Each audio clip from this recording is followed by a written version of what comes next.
Hey everybody, Dalton here with a quick preface to today's show. So what you're about to listen to is our in real-time brainstorming session for our big Dark Universe crossover. Think of it like our Avengers, basically. Which means if you don't want any spoilers to what that movie is, you may want to skip this episode and come back to it later. Our next episode is going to be where we actually pitch the movie in its entirety with full plot details, which means a lot of that is going to get spoiled in this episode.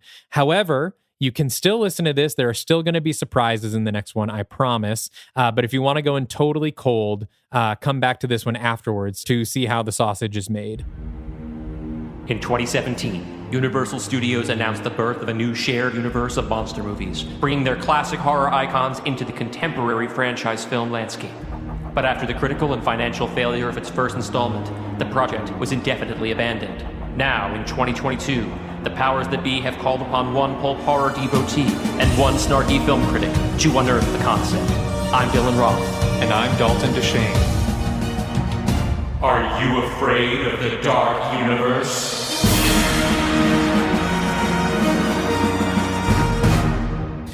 Hello, everybody, and welcome back to Are You Afraid of the Dark Universe? I got whispery with that one.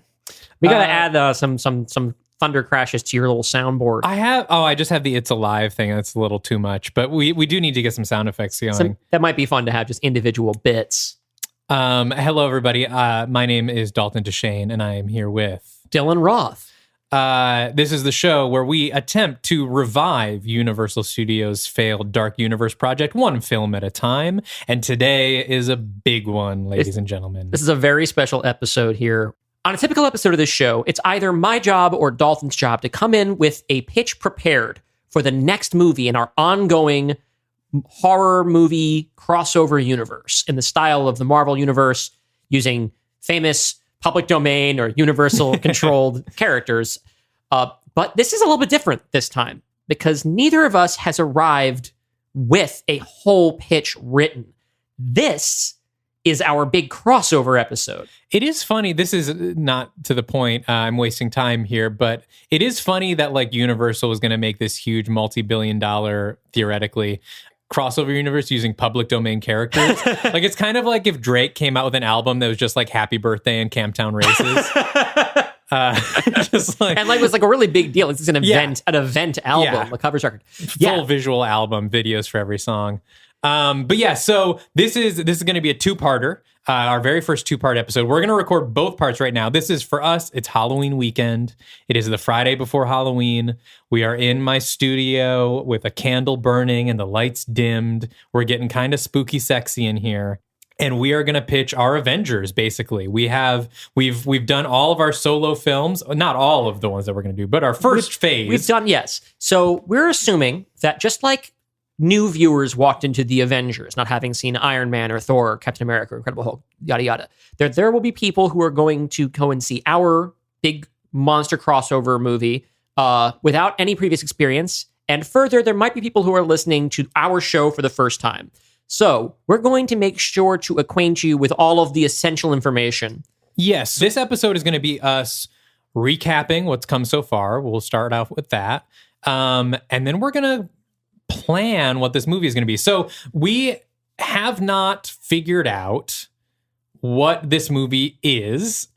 We are going to, over the next probably hour-ish, figure that out live as you listen. We have both come in with a lot of ideas. Yeah, we brought some notes in. I'm going to start out by pitching what I think might be a good intro for the movie. But we have not shared anything about what we've come up with. So we each have our own ideas about plot and character, and but neither of us have a complete picture. Nope. In fact, we were talking about we are both missing some critical key things that are the same that we're going to have to figure out on the fly. A lot as we go. Yeah. So I thought it would be fun. I have an idea for how to open our movie. And I know we're not going to get into the scene by scene, beat by beat breakdown until next episode. But I thought it would be fun to open with a little bit of storytelling. And I'm going to pitch you this intro. We don't have to keep it. We might fight about it. We might come to blows during this episode. but I want to pitch you this opening, and then we'll recap our phase 1 slate and get into the nitty gritty. How does that sound? Let's go, Dalton. Set the tone. All right, so here's my thinking with our intro. We have now had individual movies for our core cast of characters, recapping a lot of the Universal monsters. We got our Mummy, our Frankenstein, our Wolfmen and women, our Dr. Jekyll and Mr. Hyde. Dracula, who is our villain, has not gotten a film yet. And we need to establish the stakes. And, stakes. I didn't even, yeah. This shit's going to happen a lot. So my pitch for the opening is we do like a 20-minute cold open. We take our time and do essentially a mini Dracula movie to open our Dark Universe crossover film. Ooh. And here's the idea. We open with Jonathan Harker arriving at Castle Dracula. Or in this case, it might be a mansion. If we set this in the States, maybe he just has a very gothic like mansion somewhere in the United States. It's not the 1800s. This is the present day? This is present day. Present day, Jonathan Harker arrives.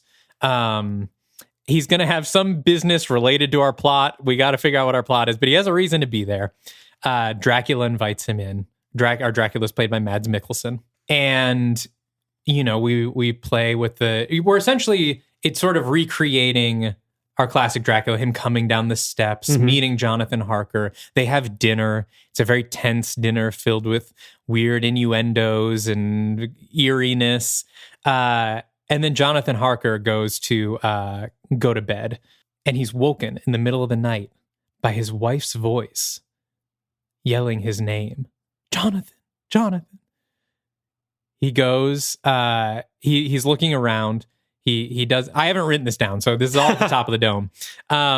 He's looking around. He follows the voice and finds a secret passageway.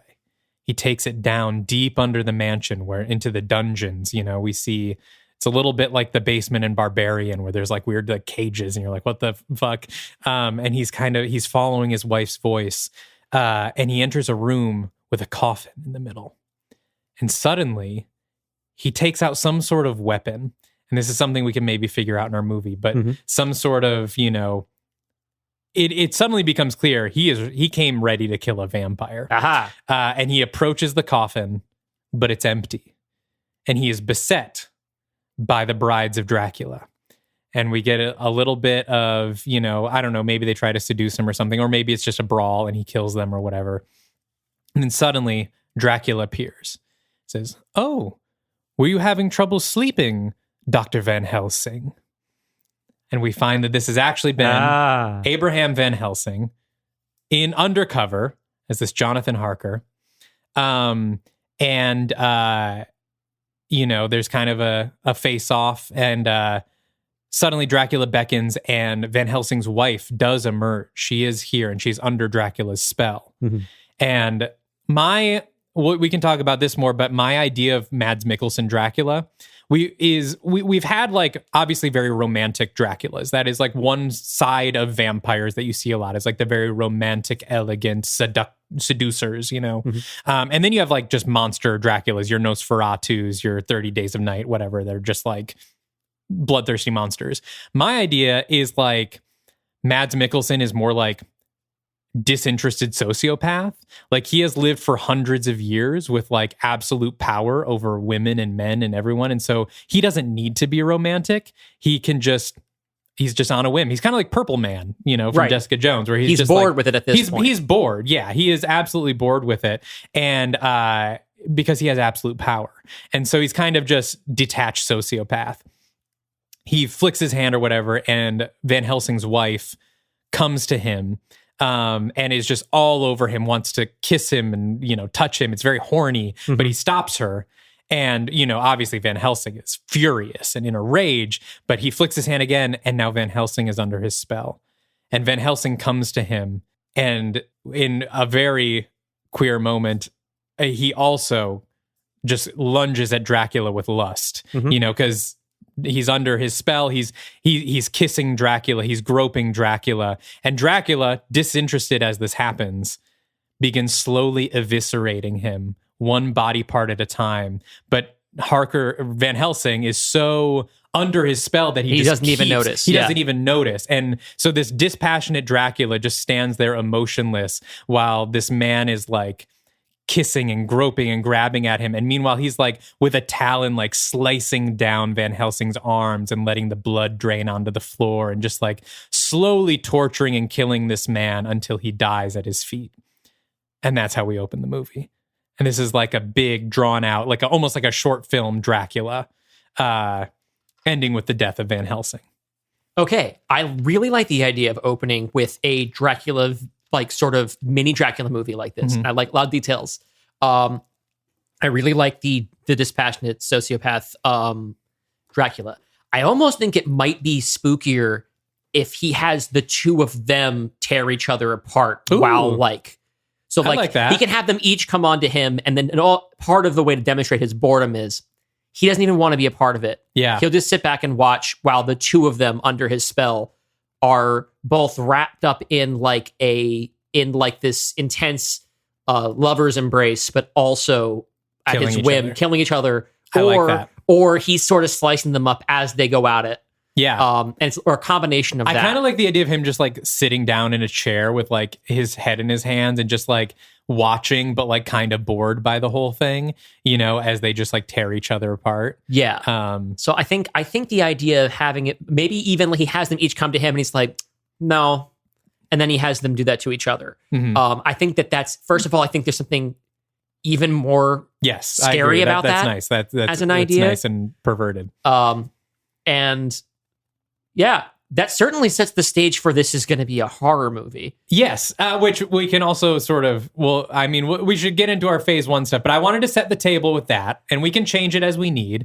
So also, I do have plans for this Van Helsing if we choose to go this direction. And obviously we'll get into this as we get into all of our plot stuff. But the other thing I wanted to mention is my idea for casting for Van Helsing. Okay. And this might be too cheeky for us to actually do it. Do you know who I'm going to say? Hugh Jackman? Or Keanu Reeves? No. I was going to say Hugh Dancy. Oh. And fancy Hugh Dancy. And we give the Fanables what they want, which is Hugh Dancy and Mads Mikkelsen making out, which is what every Hannibal fan has always wanted. God, I'm torn on whether or not that's too cheeky. Right? It's...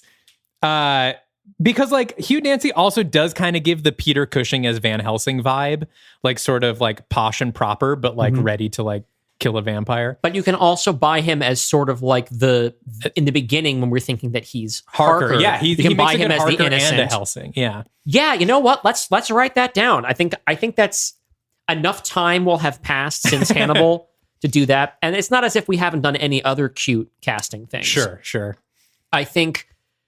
I think it will stir up interest. And also, we're not hinging the entire movie on it, right? No. I think it also makes it seem less likely he's going to bite it in the first 20 minutes. Oh, yeah. Because he's toast, right? He's done. Oh, you give me a look. We'll see. I mean, we do have a mummy at our disposal who is able to revive the dead. Well, that brings us up to, I want to make sure that we're keeping new viewers or new listeners in there. As we introduce each of our existing characters, we'll give you a little bit of the background. Whatever background it is a new viewer was going to need when they get into the movie, we'll give that to you. Okay, no, as this vignette, as a starting point for the movie, I really like it. I think that's a starting point. It's a starting point. It's not the movie, but it's a starting point. Yes, but it's kind of like, you and I both really like The Empty Man.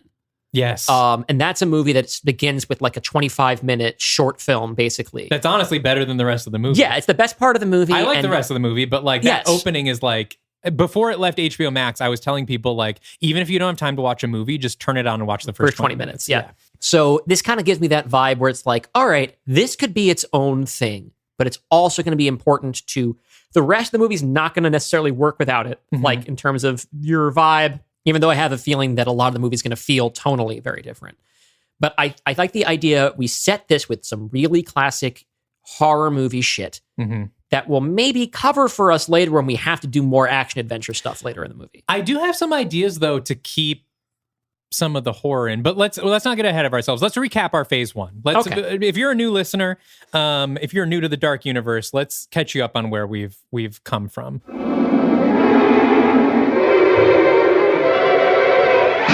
In The Mummy, the only one of these that is an actual movie and not something we made up for this show, Tom Cruise plays Nick Morton, a soldier and treasure hunter whose body becomes inhabited by the Egyptian god Set. He now holds power over life and death, but must travel the world in search of a cure for his curse. By his side is his sidekick Sergeant Chris Vale, played by Jake Johnson, his army buddy, who he raised from the dead. We're also introduced to Prodigium, a secret organization led by Dr. Henry Jekyll, played by Russell Crowe, whose mission is to hunt monsters and stem the rising tide of ancient evil. Jekyll himself is host to an evil split personality, Eddie Hyde, a Hulk-like malicious being who is kept in check using a special serum. Jekyll's right hand is scientist Dr. Jennifer Halsey, played by Annabelle Wallis, who is romantically linked with Nick Morton. The first movie that we came up with ourselves is my version of Frankenstein, which takes place in 1831 and follows the monster, played by Javier Bardem, as he goes on a killing spree across Switzerland. Eventually, he discovers that his creator, who is the daughter of Victor Frankenstein, made him out of her father's body parts, which essentially makes him the reanimated corpse of Victor Frankenstein. He demands that she make him a bride, but when she destroys the bride instead, Frankenstein retreats to the North Pole to die alone, until he's discovered in the present day by Dr. Jenny Halsey from The Mummy. In my contemporary remake of The Wolfman, we meet college students Larry Talbot, played by Mason Gooding, and Gwen Conliffe, played by Amber Midthunder. Gwen, a young socialist, and Larry, the pampered heir to a mining fortune, are transformed into werewolves and forced to leave their old lives behind. Larry's parents are also involved in business dealings with the ancient vampire Count Dracula, played by Mads Mikkelsen, and in order to prove their loyalty after the werewolf debacle, Larry's mother, Rita, played by Tandaway Newton, volunteers to be turned into a vampire herself. My version of The Invisible Man is a slapstick action comedy starring John C. Reilly as Jack Griffin, the Invisible Man. He's a mild-mannered food chemist who turns invisible due to a workplace accident and ends up on a vampire hunting adventure with Nick Morton, aka Tom Cruise from The Mummy. Along the way, they meet an amateur ghost hunter named Carol Lemley, played by Darcy Carden. Their adventure involves acquiring a bag of soil taken from the graves of bubonic plague victims, which Dracula needs in his coffins in order to survive. At the end of the movie, they decide to team up to stop Dracula. And finally, in Jekyll X Hyde, we learn that Dr. Henry Jekyll has been secretly setting loose his alter ego Eddie Hyde in order to maintain a balance between his two personalities. This decision ultimately gets him exiled from Prodigium. The story ends with Jekyll and his protege Dr. Jennifer Halsey arriving at the headquarters of Nick Morton and his team, with only a limited supply of the serum that Jekyll needs to keep from transforming back into Mr. Hyde forever.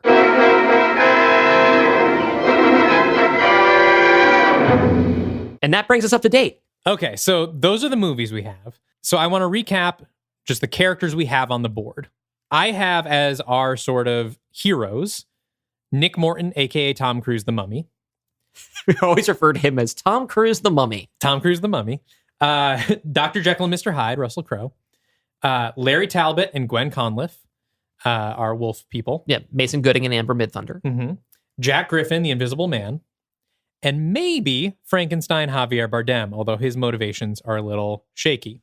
Now, those are our main monsters, but we also have some supporting good guys, like Chris Vale, Jake Johnson, Jenny Halsey, aka Annabelle Wallis from The Mummy, Carol Lemley, Darcy Carden, the Ghost Hunter, and I think that's, and then Jenny Slate. Right, Jenny Slate's character, whose name is use. April DeToro, and I have no plans for her for this movie. Okay. Then she can sit in sort of the fucking Kat Dennings seat where she's always in the Thor movies, Yeah. but that doesn't ever show up in the Avengers. Yeah. Our villains we have on the table are Dracula, played by Mads Mikkelsen. Maybe Frankenstein? Rita Talbot, Larry's mother, who is now a vampire. Dudley Hall, Walton Goggins from The Invisible Man, who is now a vampire. He's a delight. And then the only other, now we have a Jonathan Harker / Abraham Van Helsing in Played Hugh by Dancy. Fancy Hugh Dancy. Is dead. So those are our characters. Before we start getting into plot stuff, what do we call them? This has been really difficult because when they were making the Dark Universe and announcing all these movies, we all kind of figured a crossover was coming, but they never came up with like a name for what they would call that. And Universal has offered us no guidance about this. So yeah, we have no Avengers name to go off of, unfortunately. So we have a couple of options in terms of naming our crossover movies. One is just to do Dark Universe : a title for each movie. Sure. And not give it a formal name. Because I think that even if we do come up with a name for the team in terms of what the masthead is, I don't think they ever use it. I think that makes it too much of a superhero thing. I don't think they should name themselves. Would it be, is this too now corny, like Joss Whedon-y, if one of the ideas that we had been kicking around was the Dark Legion?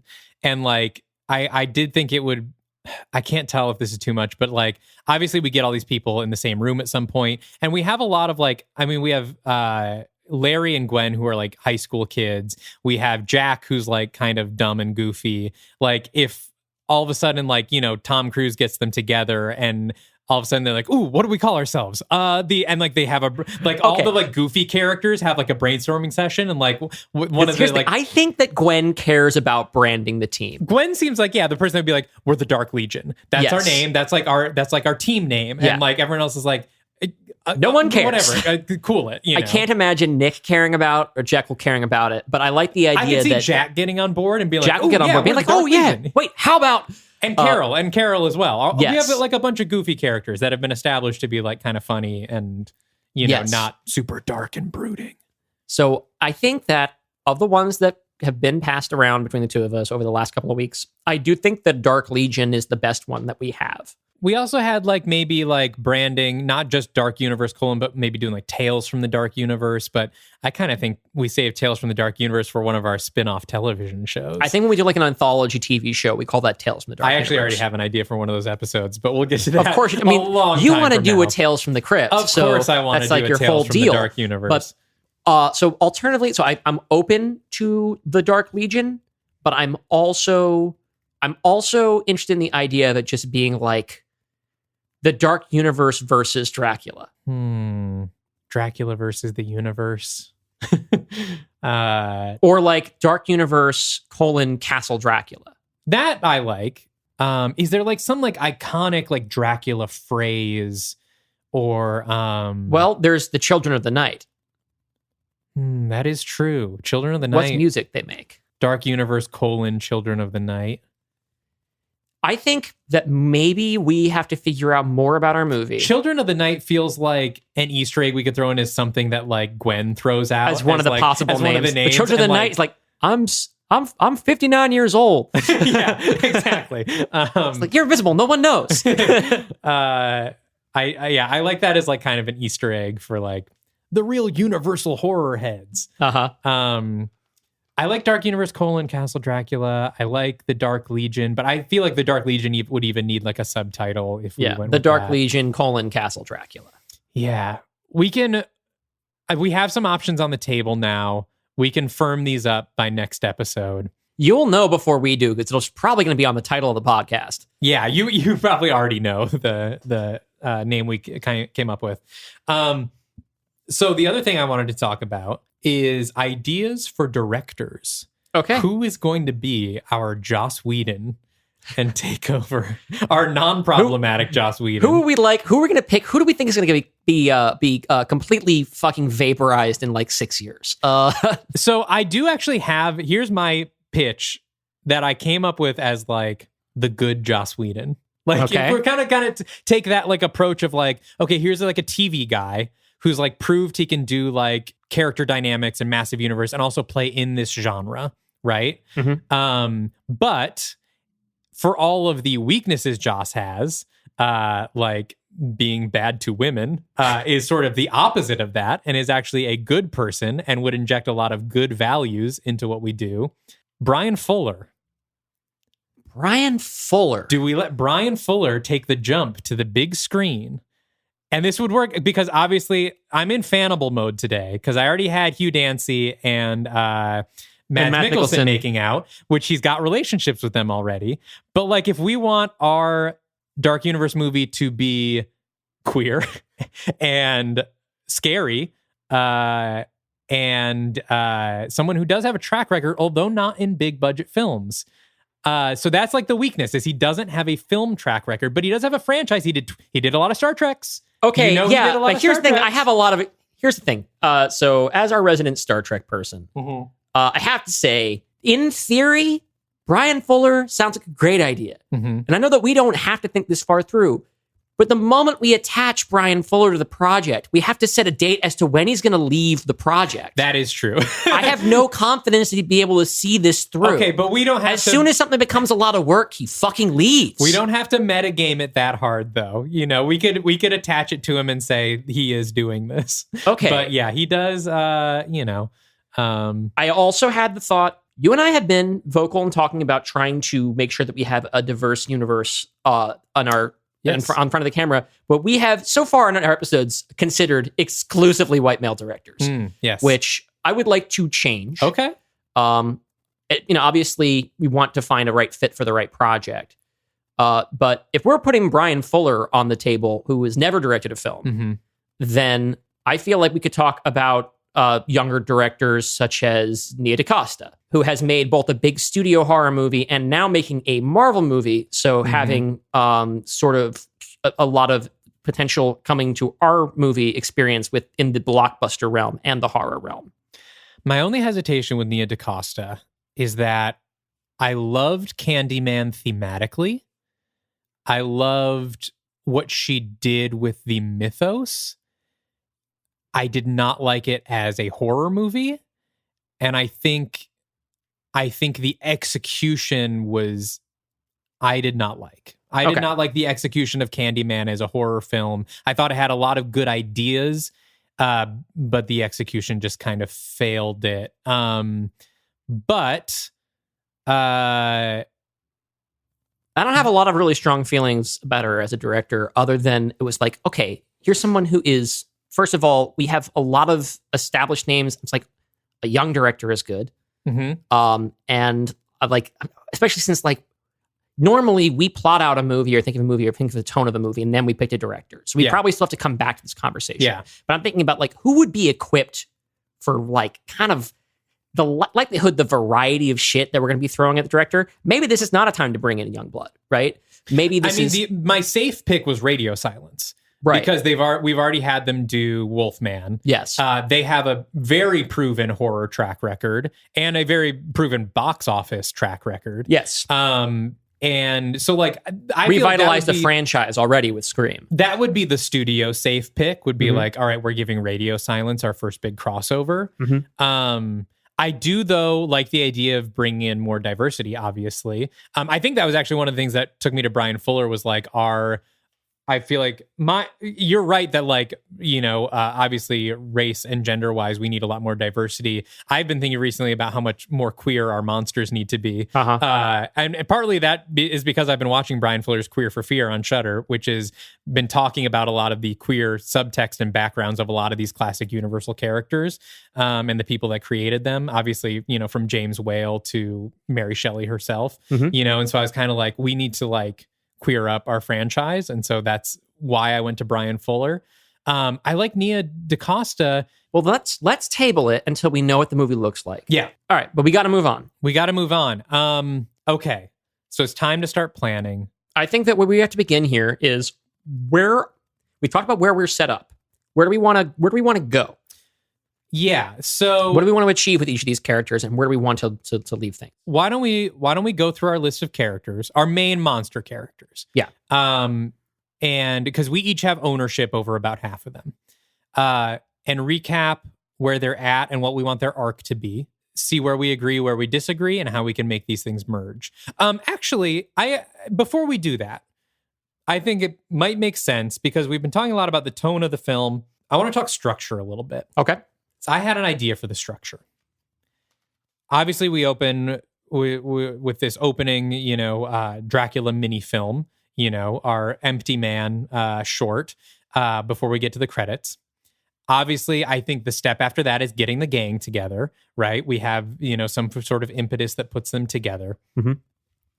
My idea because with all this stuff going on, it's going to lean action, right? That's just kind of the nature of this. We have a lot of characters from movies with different tones.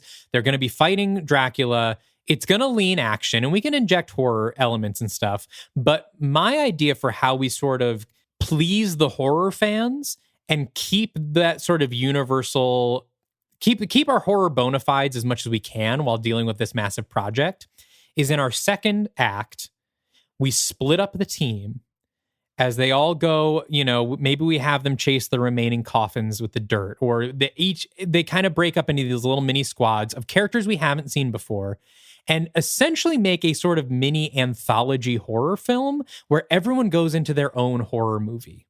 And I like that a lot. They can be different styles. It allows us to mash up these characters, advance each character's story in these little isolated things, and tell different types of horror movies. And instead of like an anthology where it's one after another, we can cut between them. Right. And essentially, make like this genre varied horror sampler that sends them all out, and then we bring them back together for the climax, which will probably be some big fight at Castle Dracula, right? And everyone comes back together, and that's when we have the full team fighting as one. But that gives us an opportunity, to tell these little scary stories that exist in our Act 2. I love it. I think that's exactly the right approach. And I like the idea of using this as opportunities to pair up characters who we haven't seen together in previous movies. To separate the people who we're used to seeing, unless we have a particular reason why we want characters to continue the stories where they left off. And I also like the idea, if we're thinking about this as a big franchise, then we are sort of providing a sampler platter of the range of tones and movies that we have been providing, right? Yeah. In our phase 1 so far, we inherited The Mummy, which is, I would say, just a big stupid mess that doesn't accomplish anything. Then we have your like true like gothic horror. I guess gothic horror is not right, but it's like period. Right. Yeah, gothic period horror. Period. It's a drama, body horror, right? Drama, Then we have The Wolfman, which is just an action adventure movie. The Invisible Man's a comedy, and Jekyll and Hyde is more of a psychological thriller, right? With a big dumb climax. Yeah. But we want to have. Maybe we can try to find a way to have all of those in there. Yeah. And then the bookends. In the beginning, we have horror. At the end, we kind of probably do have to have our big action adventure set piece.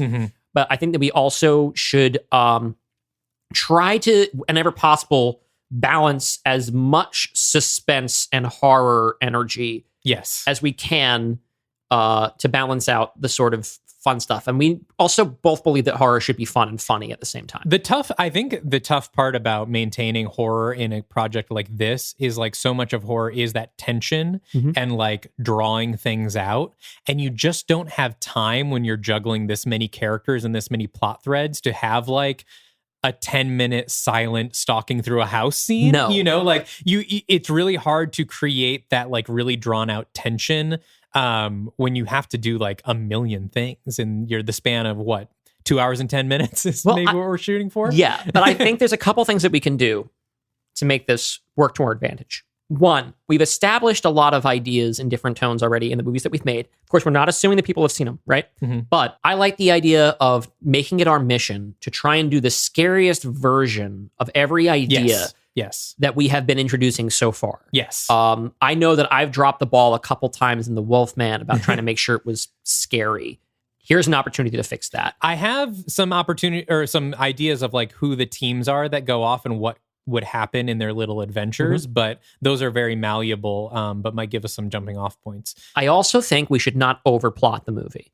Because if we're taking the structure of our universe from Marvel, because that's sort of our mandate from Universal, but we do not have to have our movies be as plot dense as the Avengers movies. Sure. We can have especially if we're doing these separate vignette things, we can have a story that does not have so many incremental and then so that we give it room to simmer in this different horror. I mean, that's kind of what I have structure-wise. Like, again, we don't know what the plot is or what Dracula wants or what they're fighting exactly. But, I mean, essentially my whole thing is they get together because they know Dracula has a plan. They split up and have these little side adventures. They don't work out the way they wanted, right? Everything kind of at the end of Act 2 is looking dire. And so they have to go head on to Castle Dracula. And that's like our plot, right? We don't have to that is enough to fill a 2-hour movie with these characters and gives our characters more room to breathe. I really think the plot is a little secondary to just sort of the journeys we want all these characters to go on. Right. And that's the thing that we have going for us is that each of us, while we didn't come in with a lot of plot, we each came in with notes about what we wanted to do with every character. And now we also have kind of agreed that we have sort of custody or priority over certain characters, the ones who we've been writing about. So I think we should do is we could go through each one of them, figure out what our goals are, what we want to do with them, and we'll start at the top. We'll start with Nick Morton. That's what I got. Tom Cruise, the Mummy. And that one's one of your... I have my own notes for him, but that is one that we've decided belongs to Dalton because you did such a fun job bringing him kind of back to life in The Invisible Man. So... okay, so Tom Cruise, the Mummy, as we call him, Nick Morton. So when we left him, we kind of talked, he has super strength, he can bring people back to life, maybe some other powers, we don't know, and he has some evil inside him. When we see him at the end of The Mummy, he has embarked on a journey with Chris Vail to get rid of the curse, to rid himself of the curse. And yet, when we see him in The Invisible Man, he's hunting Dracula. So my idea is that, okay, he went to try to rid himself of this curse. He found out about Dracula's plan somehow. That's when we know the plot. Maybe we'll figure that out.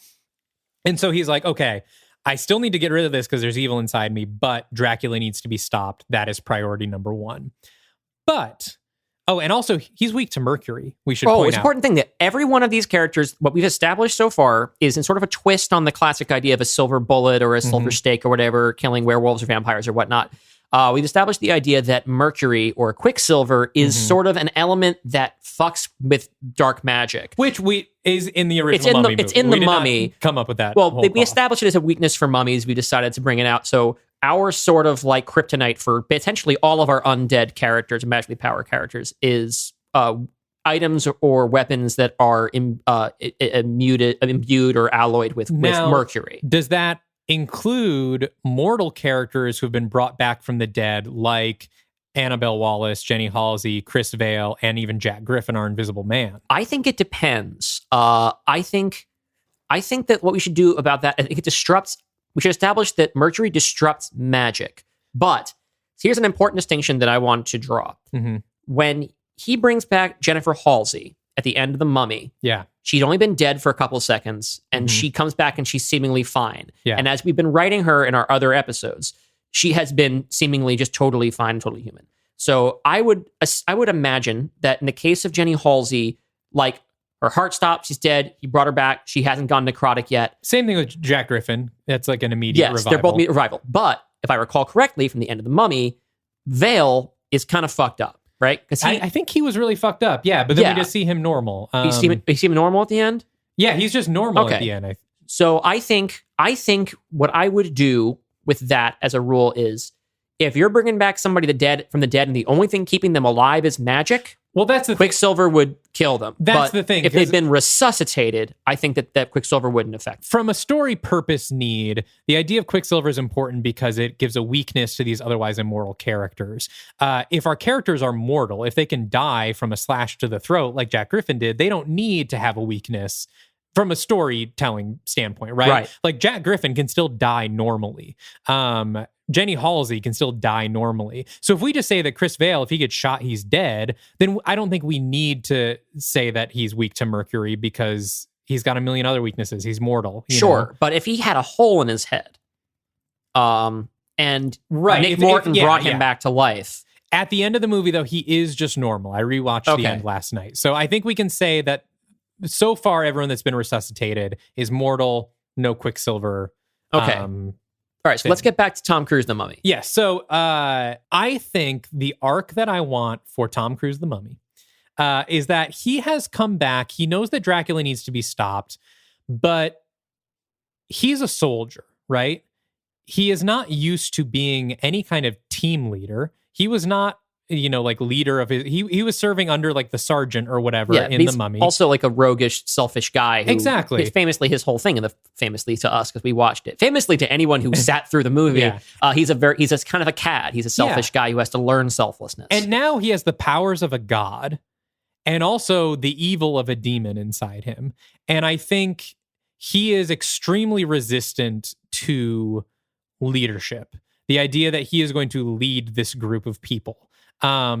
First of all, because he's afraid that he can't because of the evil inside him, that he will turn on his team, which as a soldier, of course, he that is, like he also doesn't need the evil influence to be afraid of that kind of thing, because he's already proven to himself that he's untrustworthy. Exactly. He's untrustworthy. He's always been untrustworthy. Yeah. Like, he got Chris killed. He got, he doesn't have a good track record. And so the idea of being responsible for all these people is not what he wants. So my idea is like, okay, so he knows this stuff. He's getting people together, but his whole plan is like, we have to find Van Helsing.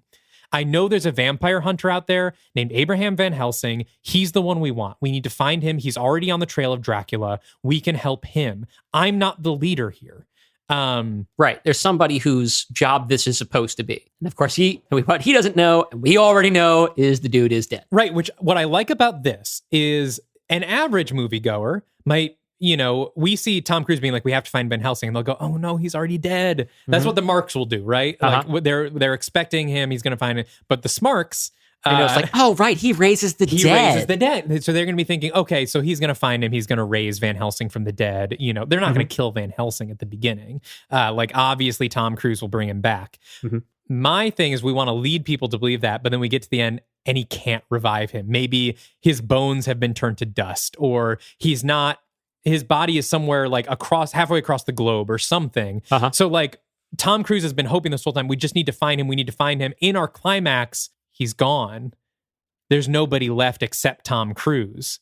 My other idea here, as part of his arc, is that he's got this evil inside him, right? We know he's infected. We know he's fighting it, and he's afraid that it's going to come out. During his Act 2 escapade, which I think will be with Jack Griffin, because as we know from The Invisible Man, Dracula is trying to find Jack Griffin and steal him because his blood can turn vampires invisible, which makes them resistant to sunlight. Listen to episode 4. The way they make this happen is Dracula can control that evil inside him and turns him into the mummy. Oh shit. Like the shambling undead, like his body decays and the evil takes over. Like the evil corrupts him physically. This plays into an idea that I have for something later. There we go. Yeah. So during their escapade, he is turned against Jack Griffin. He is turned into this shambling mummy and actually helps turn him over to Dracula, which is, he was there to protect Jack, And so at the end, he will come back to himself somehow and go to revive Van Helsing. He's not there. And then he has to be the one to defeat Dracula. Yeah. Right. So you are positioning him as the lead of the movie, which is probably what people will expect. He's our Iron Man, right? It's Tom Cruise. And he ends up, my overall arc, and we can talk about this more, but like, he ends up accepting his place as the leader. But with my ideas of some of the other characters, I kind of feel like we almost end this on a little bit of a downer note, where they have defeated Dracula, but everyone's been through so much that no one wants to be a team anymore. Like, they're either upset with each other, or they're traumatized, or like everyone's just like kind of goes their own way. And he's finally like ready to assume leadership. And he finds that his team, the people that got him through this, don't want anything to do with him anymore. I like that. And I like that opens us up to, as I know we both kind of have an idea for The Mummy 2, that can be the story of him trying to put together a new team. Well, and also, like, all these Avengers movies end, and then they go to their solo, and you're like, why aren't the other Avengers in it? Like, why wouldn't they just call up? And then, so they always have to be like, well, Thor's in space, Like, right, they find a way around. So this is our way to do that. I like this. Just go their other separate ways, and it's like, I don't want to talk to you anymore, or I don't want any part. It's a horror movie. It shouldn't have a fully feel-good ending anyway. Yeah, it shouldn't be like, all right, we're the Dark Legion now. You know, like, time to fight crime. Okay, yeah, this all works for me. I had a couple of ideas for potential conflicts that he could have in the movie. Okay. For one thing, I think this is a little bit of a conflict, but I thought the idea is that things have been going. When we last saw him in Invisible Man, he seemed pretty confident, pretty like he was in a groove, right? Mm-hmm. So I think I like the idea of playing with Nick having a certain amount of confidence in his mission, because he's like, I can raise the dead. I've gotten good at it. Mm-hmm. We're going to win. I've got this. And then this maybe we also have him reunited with Halsey at the end of Jekyll and Hyde. And maybe he's like, okay, I can I can do this. We're going to save the day. And I'm back together with this woman who we have to take as a given that they love each other because it's important to the first movie, even though they have no chemistry at all. And what I want to do is in the course of this movie, early on, to have Jake Johnson's character, Chris Vale, get like fucking torn apart, like horribly, horribly destroyed. I have an idea for his death. Yeah. And then when Nick goes to bring him back, it's like horrible. And he basically is like, I can't keep you like this. And he has to let his friend die, like, and stay dead.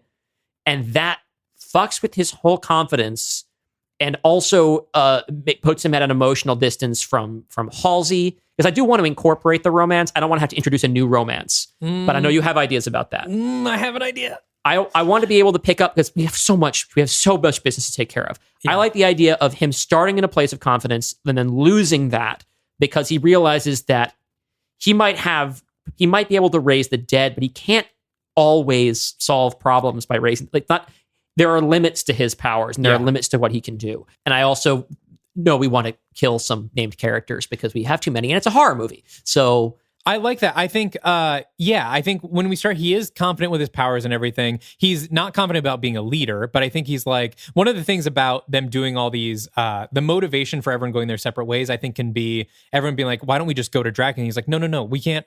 We're not taking on Dracula directly. First of all, because Tom is scared because he thinks Dracula could maybe turn him. Mm-hmm. But he's also like, we're not the leaders here. We need to wait for Van Helsing. We can do the side stuff. We can go destroy the coffins or whatever. But Van Helsing has to kill Dracula. But once we find Van Helsing, he'll kill Dracula. I like that. And that's why they do all these side things. But he is confident. And then I like that if he can't bring Jake back, Chris Vale, that is what weakens his confidence and then maybe makes him susceptible to Dracula turning him at the end of Act 2. This is an important thing that I think should be a part of the movie. I like the idea that what makes Dracula particularly threatening to our heroes is that he has the ability to basically turn them all into the Universal Monsters version of themselves. So I have ideas for this. I imagine you and I were both thinking at some point in this movie, our eloquent, like, feeling Frankenstein is going to become the fucking Karloff, like, zombie under the influence of Dracula. I want to get into my structure ideas. Okay. Okay, sorry. Yeah. What I'll say about Nick Morton. Yes, I like all that. As far as Jenny Halsey goes. So when they actually do leave in The Mummy, because I just rewatched this last night, it is, it's sort of like I saved you because I loved you, but he is like, don't come near me. Mm-hmm. You can't, I have an evil inside me. You need to stay away. I'm dangerous kind of thing. And I think that's still where he starts, where he's like, you can't come. I don't want to get too attached because I'm evil. There's like evil inside me. We can't get too close. So here's my other idea for Jenny Halsey. I kind of felt, we almost sort of have duplicates now with Carol Laemmle and Jenny Halsey. Sort of, Jenny Halsey is like the professional version, right? She's worked for Prodigium, but she's like the paranormal expert. Then we have Carol, who's a paranormal expert, but she's like amateur, like street level kind of thing. I want them to get together. Okay. I want Jenny Halsey and Carol Laemmle to fall in love over the course of this movie, or at least crush on each other and maybe end up together at the end. Okay. But because I think that it's sort of like, instead of having, we've got these duplicate characters, but I don't really want to get rid of either of them because we shouldn't be killing our only female cast members, but like turn them into a couple. So then they're like the paranormal couple, like they're running ideas past each other. They're like, talking over each other and like coming up with theories. There becomes a fun reason to have them in the same room instead of making them redundancies for each other. Exactly. I like so that. You put them together. That is an eloquent way to solve that problem. And then, you say, well, she's not with Tom because Tom is too dangerous. He's in his, I need to be a loner phase, whatever. Okay. And so maybe there's a source of tension there where he can see that the two of them are getting close and he doesn't want to get in the way of that, but it still kind of sucks to see somebody who, if we're going to be someone who he loves moving on with somebody else and knowing that that's good. Yeah. And being like, that's what a weird, rotten feeling that can be. Mm-hmm. Being like, happy for you, sucks for me, better for everyone, shit. Man. It's just me. That's something I relate to. We've all been there. All right, we're going to take a quick break and we will be right back.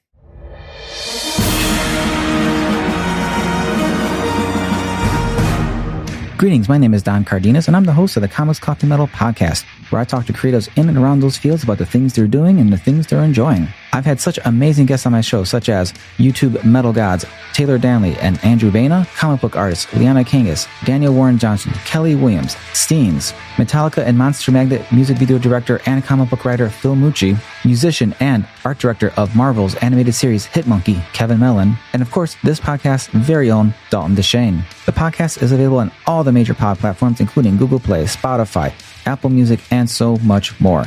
You can also go to comicscoffeemetal.com and find direct links to the shows there. Thanks for listening, and I hope to see you around.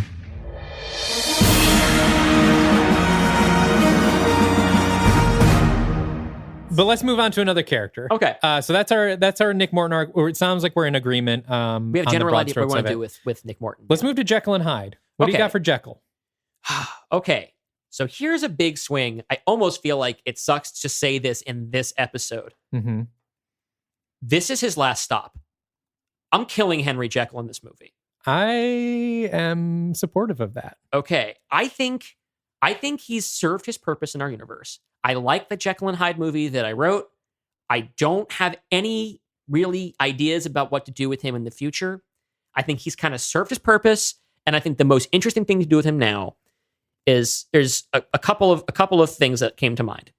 Where we've left him, he has a limited supply of the shit that keeps him Jekyll. Mm-hmm. And I really want to keep that limited supply, because one of the things that keeps it scary, keeps the horror thing, is no cures for anybody. Mm-hmm.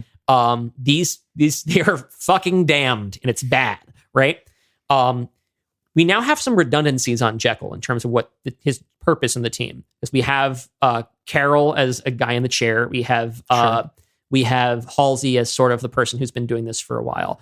Halsey has all of the same experience Jekyll has. Yeah, basically. I mean, that's established in The Mummy. That they work together. Stuff. Yeah, like a mentor-mentee relationship, right? We now have Victor Frankenstein, who is also an intellectual outsider who with emotional problems. A monster, yeah. Yes, and we have werewolves to do the whole transforming into a deadly beast. He really thing. does seem redundant. He's redundant now, but I also feel like what makes it interesting is the idea that what he wants. All of these characters are going to share the fear of becoming the monsters that are inside of them. Yeah. A threat that Dracula represents to them, because Dracula has the power to unleash the evil undead within all of them. Yes. Which also gets us around, full moon shit, which is just annoying for movies where werewolves are not the only magical element. But I think this ties into an idea that I have for Larry. It's so weird to be telling this stuff and to be having the workshop in here, because this would be spoiling shit for the movie if you were going to listen to. But I have a thought that Jekyll is killed, mm-hmm. but he wants to be killed while he's still Jekyll, and finds an opportunity to have Larry kill him as a way to get Larry in with Rita Talbot and the Dracula crew. So it's a betrayal, an apparent betrayal that makes it look as if Larry has turned to the other side in order to reunite with his mother and to get sort of the luxurious, safe life that he was accustomed to growing up. Mm-hmm. But it's actually something that he and Jekyll agreed to as part of a sort of a double cross. Okay. I like the idea. It is counter to a lot of the ideas that I have. So we have to see if we can make them gel or if we just pick one or the other. Can I run by you what I had for Jekyll? I didn't have any arc things for him. I think you are right that he should die. And he should die in a way that wraps up his thematic arc. Yes. Right? I think for one thing, for him to make a sacrifice, he's done some shitty things as both Jekyll and as Hyde. They're both flawed men. Yeah. Right? And he is always, his justifications for all the shit that he does as Dr. Jekyll has always been in greater good. He has to prove that he means it. And he's been willing to sacrifice a lot of other people to his ends. I'm wondering if, I'm having some ideas. What if it's not Jekyll that makes the call? What if it's Hyde? Like a redemption for Hyde? Not so much a redemption for Hyde, but a damnation of Jekyll. It's I think kind it'd of be a interesting dark the idea. twist. Like Okay. Jekyll, there a hard decision needs to be made. And Jekyll is willing to do the greater good thing because he always does, but Hyde takes over and does the heroic thing in defiance of Jekyll, which shows that Jekyll was the evil all along and is inextricable from Hyde. It's an idea. I don't even really.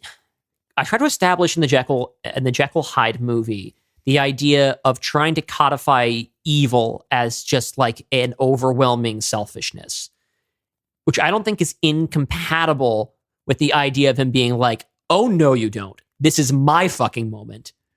Mm-hmm. So I kind of like that. I think we'll have to see where it ends up in the movie, but I think we're both in agreement that he dies here. Yes, right? Definitely. So here's I thought it was going to be sort of a midpoint thing. Yes, I think this can happen in the second act. Here's because your things are very good thematic wise. I want to talk about the ideas I had for Jekyll just from like this would be badass to see on screen kind of thing. Go for it. So we're talking about splitting them up into different groups.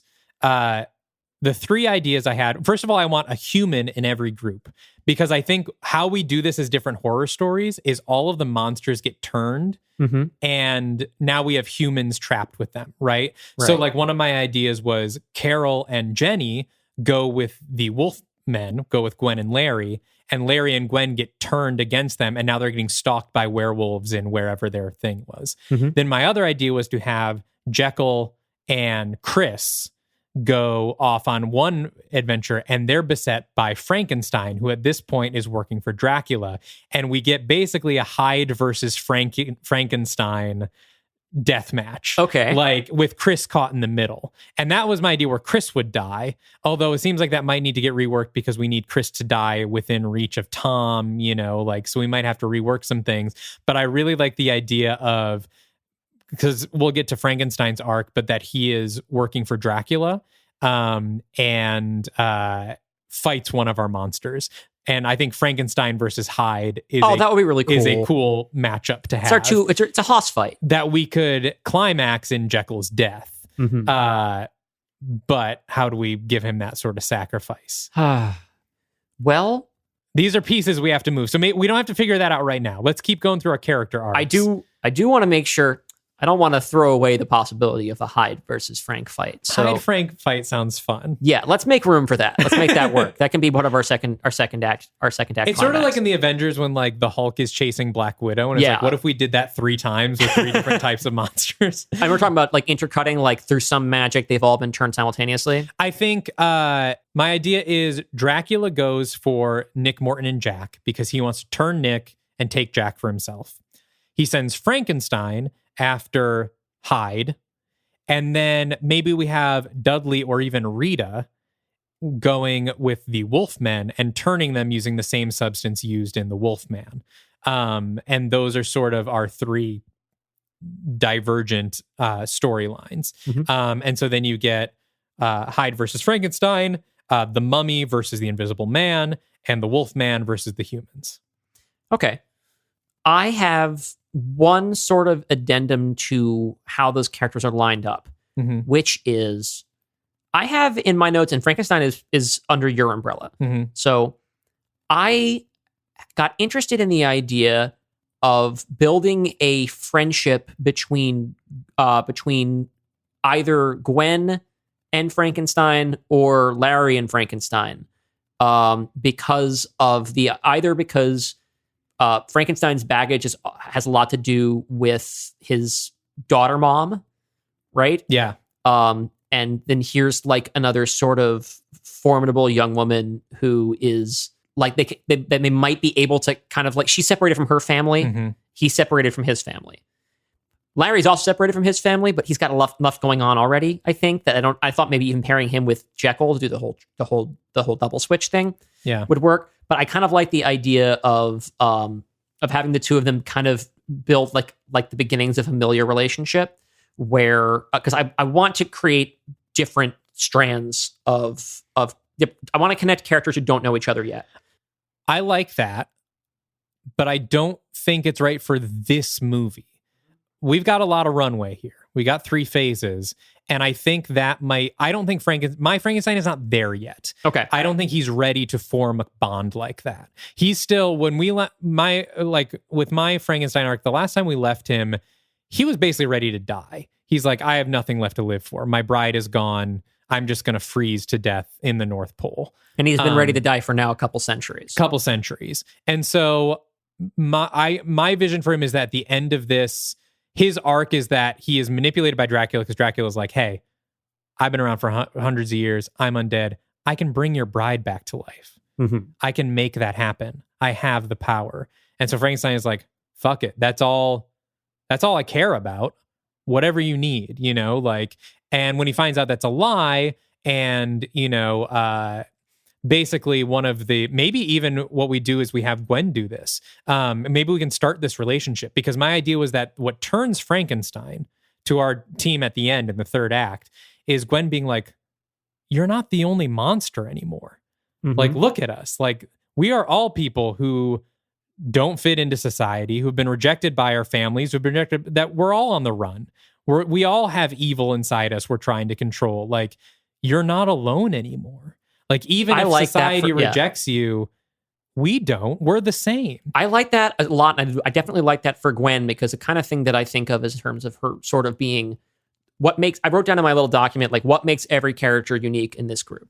And for her, I think she's the only person in this entire group where if nothing had happened to her, the thing that she wants to do is save the world. And that's sort of her becoming a werewolf and being part of like this weird, like sort of like magical war thing is not something that feels to her like a new responsibility. Part of the condition of being like a progressive millennial or Zoomer or whatever is feeling as if, oh no, it's up to us to save the world. Right. So for her, now she can do something. Before, she was as helpless as everybody else. Now she has a fight that she can fight. And I think she believes in building a community around this to solve the problem. Yes. So I like the idea of her being the one who can bring Frankenstein over and be like, they're not the only team playing.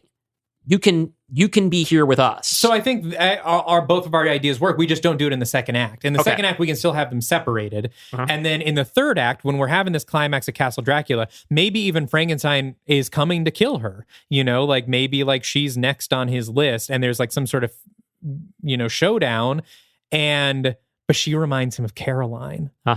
And he pauses, and they have this kind of thing, and she turns him. And that sort of resolves his arc, is him getting turned by her. But they don't meet until the third act. During this final showdown. And when we just kind of write them towards that moment. Yes. Right? Yes. I think for her, I think that works for both of them. And I like the idea of trying to make these character arcs that began in separate corners of our universe meet and send them ricocheting in new directions. Yeah. So I think that's something that we can definitely work with. Cool. And that's basically my Frankenstein arc too. So we've just covered... that's the magic of the podcast.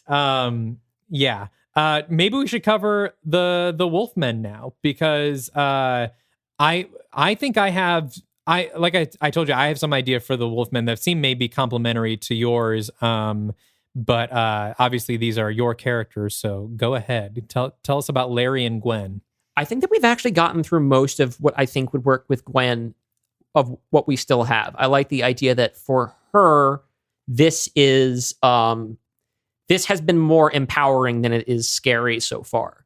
And I think what we can do in this movie is, in sort of a correction for my failing to actually have her go full wolf in my abbreviated Wolfman movie, I think she has to discover in this movie that it's scary and then find more of the courage to get over it on the other side. So, but I think that it takes the form that we're talking about, where that's how she gets there, is realizing, okay, we are all, the struggle that I'm dealing with is not just, this extension of the sociological shit political shit that I've been obsessed with my whole life. There is another level to this game. And the way that we beat it, just like the other fights, we do it together. So I don't think we have a whole lot more to add for her for that. But she's an organizer. She wants a movement. For Larry, I feel like the obvious place we left him, where we last left Larry, he's this rich kid who is now roughing it and separated from his parents, one of whom has just turned herself into a vampire in order to protect really him. But he doesn't know that. He doesn't know that yet. I think we have to see him discover that. I want Rita Talbot in the movie because she's a servant of Dracula, and they're fighting Dracula. So I think she's got to be in the movie. I think the obvious place to go with his conflict is that he has an opportunity to reunite with his family he's not such an outsider in the family anymore because his mother is now also a monster. And she can easily frame it as having done it for him, which is sort of true. Mm-hmm. Really, she did it to continue so that the family can continue their position of power.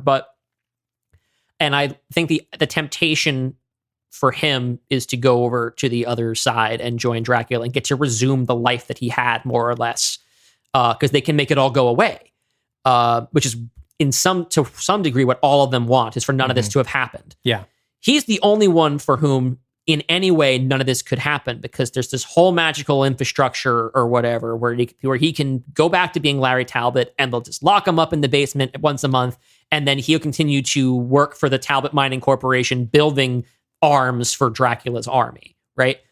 So I want to present him with that temptation, and then maybe fake out the audience that he has succumbed to it, and then have him come out on the other side on our team. So I'm so glad you said all that, because I think my ideas that I had for them are completely additive to what you said. Dope. Tell me. I don't think there's any conflict. So what I was thinking about with Gwen and Larry, the question I was asking myself is, I was listening back to your Wolfman pitch and thinking, what is the lycanthropy a metaphor for here? Right? Because all of these monsters historically have represented a lot of subtext and themes in these monster movies, and werewolfism is oftentimes, it can be like a metaphor for queerness. Obviously, we've got lesbian or werewolf movies, but like the kind of thing of like, there is something inside of me I can't control that other people don't want. Mm-hmm. It's always been kind of a metaphor for, there's a monster inside me that is not accepted. Right. And I did very little with that in my movie because I got too stuck in my sort of class warfare thing. Well, but I think that's what I found that works, because I was like, well, yeah, there's not really anything there about like the monster inside, because you have these two very different characters. Then I was like, wait, the theme is the class warfare. So what is the werewolfism? It's an equalizer. It is, when you're a werewolf, your position doesn't matter. Your riches don't matter. You are reduced to an animal. You are what we really are, just human beings, just animals roaming the earth, right? Mm-hmm. And so each of them react to that differently. For Gwen, it's a superpower. She's excited about it. She's always been someone powerless her whole life. And now she's gained resources. She's gained power. Now she has super strength and agility, and she can turn into a wolf. And she's like, now she has, like you said, the power to organize and to make a difference. For Larry, it's a hindrance. His life was set. Mm-hmm. All he had to do was stay with his family, go to college, and be a millionaire. Now he's got to chain himself up once a month so he doesn't go psycho. He's cut off from his family. He's cut off from his money. Mm-hmm. This has ruined his life because it's that beastly form is lower than he was. Yeah. While it's higher for Gwen. And so them as a couple, this creates friction because they are a couple, right?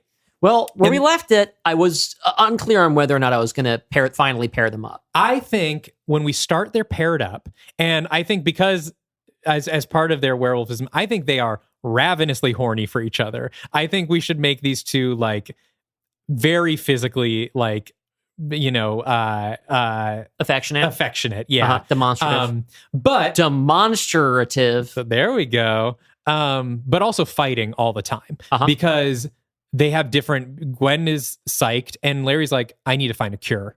Like, I know no cure exists. I need to find it. Because whereas she doesn't feel that there's anything wrong with it. Yeah, she's like, what are you talking about? Like, we can make a difference now. There's also another thing that have my notes that makes it different. So because of the circumstances of the third act of our Wolfman movie, mm-hmm. Larry was induced into being a werewolf and killed a couple people. So Gwen has never killed anybody. So he would have a distaste about it already. He's seen the dark side of it, and she has it. And in this movie, she will see it. So my idea that I had here is that, yes, like Larry gets a call from his mother that's like, we found it. We found a cure. Come with me. And Larry leaves Gwen at the beginning of the movie. It's like, mm-hmm. See, I'm sorry, but this is more important. Like, I need to get my life back on track. And he leaves her to go to Rita, who, again, as we know, is working with the vampires. And so when they split up in the middle of the movie, Gwen goes after Larry with whoever humans she has in tow. And there'll be another reason. Maybe they have more of the coffins or whatever, because Rita's a vampire. Right. So like Gwen will know like, oh shit, his mom's a vampire. I have to go save him. And he has no idea, or maybe he does. Maybe, we don't know. We don't know his status. We don't know if he's been killed, if he's been turned. Right. We'll figure it out. And while they're there, they'll both get turned into werewolves and hunt our humans, maybe fight. And on the other side of that, they understand each other a little bit better. They understand each other a little bit better, but at the end of the movie, they break up. Okay. And because I want to play the long game with them. I want to play the long 3-phase, will they, won't they? They were in love, they were horny, they were all over each other, but they had this difference. It leads them to break up, and that gives us places to go with their relationship going forward. Do they get back together? Do they date other people and they're jealous? Like, what do we do? But like, I think they understand each other better, and because of that, they understand that they need to go their separate ways. But they do fight side by side at the end, and the last werewolf idea I had is I think Dracula purposefully puts whatever his plan is to happen on a full moon because he knows it will hurt their ranks. And so that adds additional pressure on our team. Like, oh, 2 of our people are going to be mindless, like werewolves. That's our ticking clock, because the undead typically do not have really tight time limits on stuff because they live forever. But in this case, it's, oh, this thing is going to be done. We have until sundown. We have until sundown to finish this. And you have, I like all this. I love the way these ideas all gel together. Boom, lock it in. Cool. Okay, who's left? Invisible Man. Tell us what's going on with Jack Griffin, Dalton. Jack, I'm keeping simple. We've recently seen him talking about the metaphors of the monstrosity. I think Jack's invisibility is sort of a metaphor for his aging, like the idea of someone having to start over late in life. And he is a man in his late 50s who is now single and like, right. And again, it's very clear in that movie he feels invisible, and then that gets made physical, right? And that's a real thing that happens into middle age as well, where you might walk into the Apple store and nobody wants to sell you something. Yeah. And it's so I like that a lot, and I think we can play with that potentially, the juxtaposition of it. Now he has to actually spend some time with young people. Well, I mean, that was his problem in the first movie, but I think it ended in a different place, right? He ends sort of finding his new purpose. He's found I can be useful. Which is why we're going to take him out of it. He's the MacGuffin. So he's a normal guy, right? He's just a normal human. He doesn't have powers other than being invisible. And so at the end of the Invisible Man, he's like gung-ho. He's like, yeah, I have a purpose. I can be helpful. I can be of use. Let's go. And then in this movie, he's going to get kidnapped and tortured by vampires and like have his blood drained. And I think at the end of this, he's gonna be traumatized and is just gonna, like, this is his transfer from comedic to horror. Like, this is him being starting out as the joking, funny comic relief, and by the end he is a shell. He has just been tortured by vampires, and he is now at the point where he's like, he wants to be invisible. He doesn't want anything to do with this. This is more than he bargained for. This is way more than he can endure as just a 57-year-old guy, And so at the end, I think he sort of, as everyone's kind of going their separate ways, Nick is like, well, Jack, you're still here. And he's not. He's gone. Oh, I love it. Left. He's the Invisible Man. And he just Irish exits, and we don't hear from him. He just disappears because he's in shock. And that's my arc for him, is that he is essentially, the Invisible Man is going to get hollowed out by this movie. Call him Hollow Man. Yes, he will be Hollow Man. I think that an interesting idea that this kind of sets up for the future is to the next time he is in, you know how in the Invisible Man we pull the trick where we didn't know the mummy was going to be in it. Yeah. Next time the Invisible Man shows up in one of these, we don't know that he's been in it until quite a bit into the movie, and he's just been the whole time. He's just been kind of following the action, and then he asserts himself at an important moment, and there he is. I love that. He just like says something, and you're like, well, what the fuck? And the idea is basically that he's still keeping track of things, but he's too afraid to act, and he's too afraid to be a part of anything. Yeah, I really like that. To which he maybe no longer the one thing that he wanted before was to go back, and I think maybe now he's afraid to be seen because now they're the only people who know who he is are mostly people who want to kill him. He's an invisible man in hiding. Yes. And that's a lonely existence. And so later on in the story, like movies from now, we can figure out what would be something that would actually get him to do something. And then we reveal that he's been there well into it. Yeah. Once again, we are now spoiling all this shit for you all later in the. But you won't know when it's happening until it happens. So that actually covers really all of our major characters. The only other thing I want to touch on with Dracula. Yes, because he is sort of the center. He's the character who has to drive this story and who we have to end up knowing a lot more about at the end of the movie. So. We've established that he's going to be kind of this like distant sociopath, right? Mm-hmm. And I think part of that is that he actually keeps putting people between him and the conflict. I think that's sort of his MO, is like he doesn't get his hands dirty. That's why he's got the army of vampires doing things. He sends Frankenstein out. He sends Rita out. The only thing he does is he comes to Nick and Jack, but even then he has Nick do the dirty work. Like he is so disaffected, but also terrified of death and like true death. Because an important thing that we have sort of set up from the very beginning of our show is the driving force behind the whole Dark Universe is that all these characters have seen beyond the veil of death and know basically that there's a hell and that hell wants in, and they're all terrified of death. Yes. And so I think he's afraid of people getting too close, but not in a way where it's like actual fear, where it's just like, I'm not going to touch the conflict. I'm masterminding it, but I have enough power that I don't need to get near any of these people. I think that an interesting thing would be like Nick and company have been sort of focused, we've been told, on getting rid of all these extra plague dirt samples so that Dracula can't go anywhere. Yeah. Dracula already, it's been an excuse for him to not go anywhere, to not do anything. He's texting his friends like, "Oh, I tested positive for COVID. Yeah. I actually got to isolate for the next 2 weeks." But I also like the idea of being able to kind of take the legs out from the hero's victories, being like, "Oh, you've done all this. I don't care. What can you possibly take from me? I'm Dracula. Yeah. Nothing you do matters to me. The only thing that matters is preventing my true death. So what we have to do is figure out what that has to do with an army of invisible day-walking vampires." Right. The last thing I want to say about Dracula is we have to figure out a way to defeat Dracula, but keep him in the Dark Universe, right?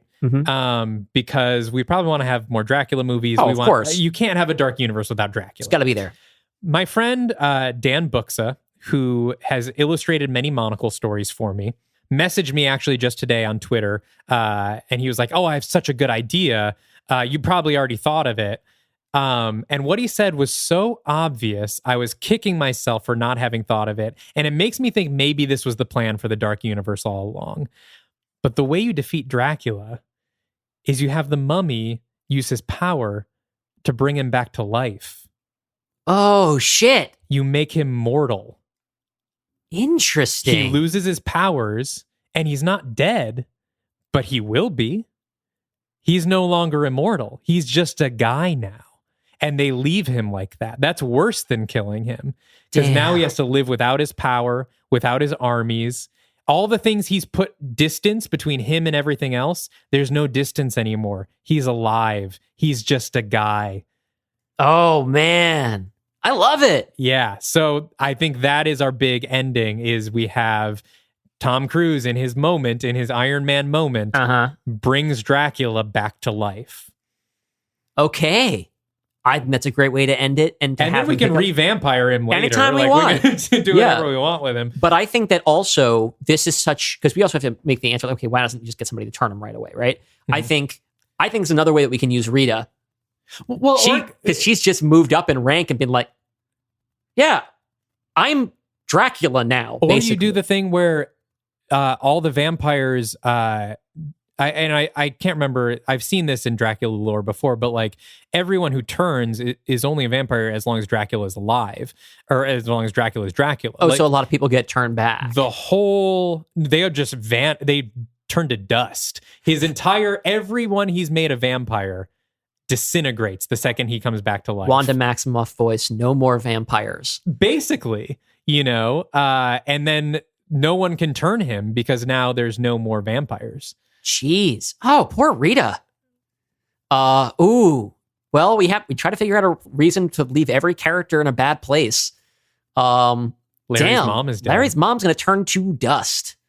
And he loses his girlfriend. And he loses and his bracelet with his girlfriend. I mean, because literally, here's where we end the movie. Dracula's a man. Mm-hmm. Jack Griffin is traumatized. The wolf couple have broken up. Jekyll's dead. Who else do we have? Nick is ready to be a leader, but whole there's no team goes away. Yeah. Frankenstein is like now ready to be a good guy, but he's not exactly a team player. Like he's still got a big journey to go on. So and like, he still looks like, Frankenstein. So he's not going anywhere, really.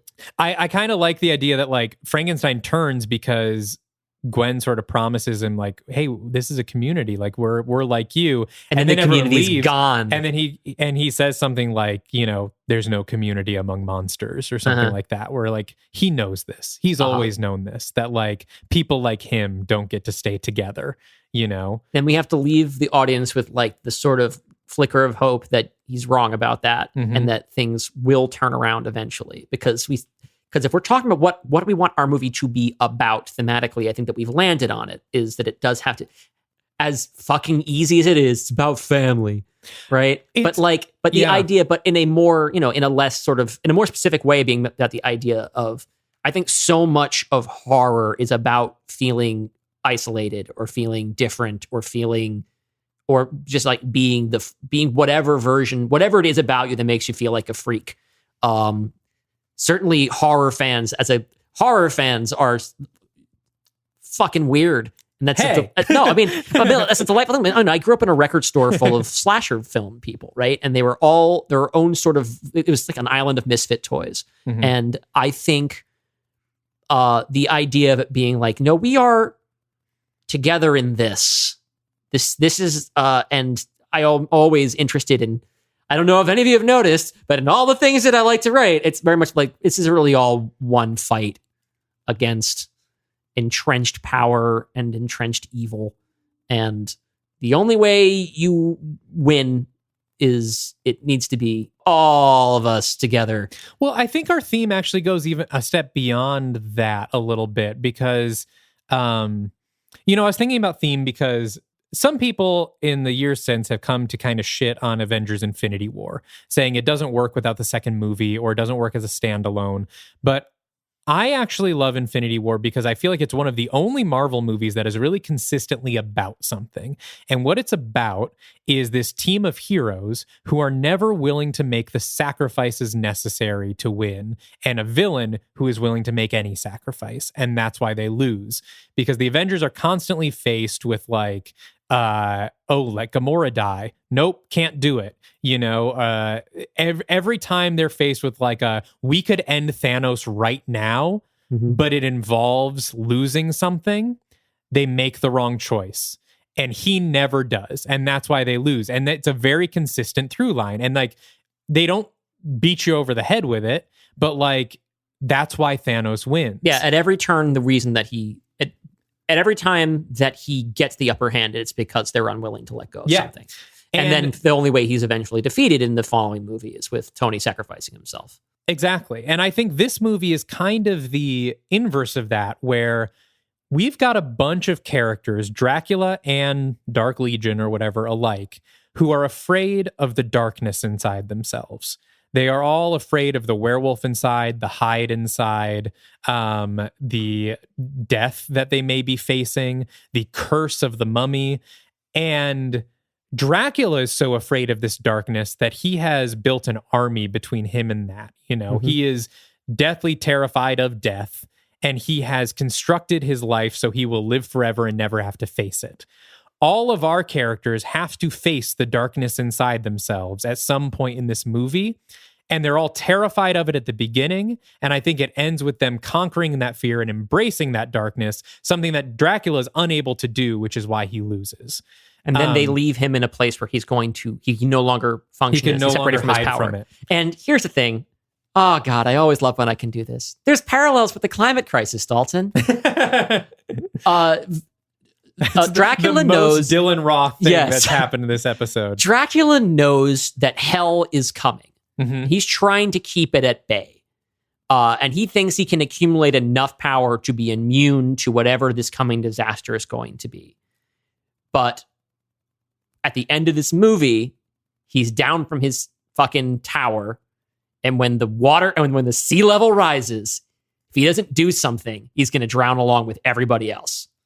I think we've just landed on what Dracula wants, which has been what's evading us. I don't know the specifics of his plan, but I think whatever he's doing, he is trying to make his immortality permanent. He is trying to do something that will disrupt death.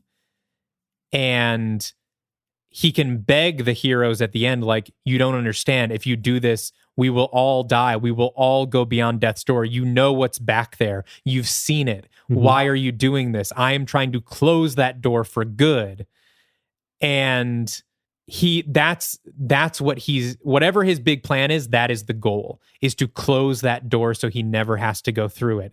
And it ends with him being in the worst place, where now he doesn't even have his normal immortality. Right. Now time can kill him. So we have to figure out by what mechanism he is trying to close the door, and hopefully something more interesting than there are 3 amulets. Yeah, and we have once to I gather the amulets, no infinity stones. We're not doing that. Once I have the 3 amulets, death will be gone forever. A Dracula trophy.